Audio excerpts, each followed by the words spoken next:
Conservation is a profession of caring for and looking after cultural property.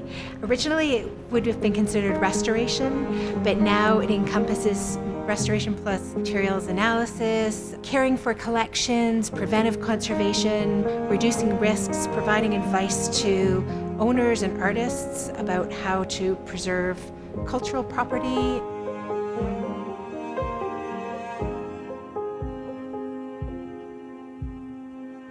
Conservation is the perfect blend of art and science.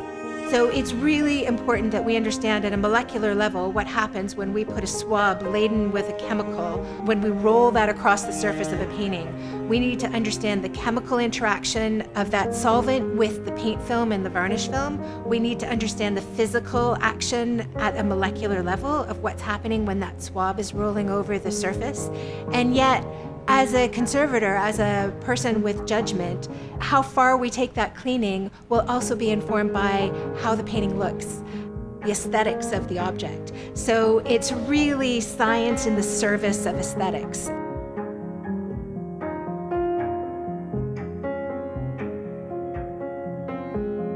Different paints and different applications of paint can make conservation more difficult because there's always the unexpected.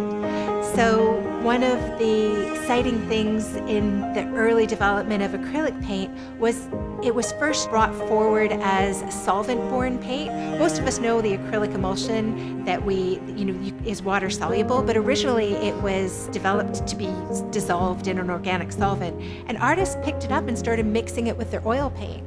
So we don't always know when that exists, and we don't always know what proportion they were used with each other. We don't know how that might have impact on how we can treat the paint surface.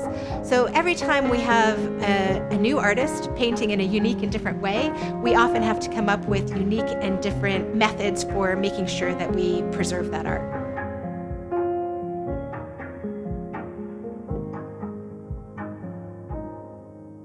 We have a large abstract painting by William Perehudoff, a modern and contemporary Canadian painter, and we've got the work from the Art Gallery of Grand Prairie. One of the methods we're testing when we're cleaning this painting is using what's called a conservation bread. So we had a student who baked a loaf of bread using only flour, yeast, and water, so there's no salt and no fat, with the idea that you create this beautiful material that's very spongy and porous that would love to hold tiny little particles of dirt. It's got a natural, very low moisture content, which will help to lift dirt from the surface. And the idea is that you roll that onto the surface of this, where the paint is stained into the canvas, and it grabs hold of and lifts the dirt into the matrix of the bread, and then can be just brushed off. It's unusual to be using bread, and we also have synthetic materials which mimic the same action, very porous, spongy, rubbery materials, and we'll test lots of the different materials to find out which is the best.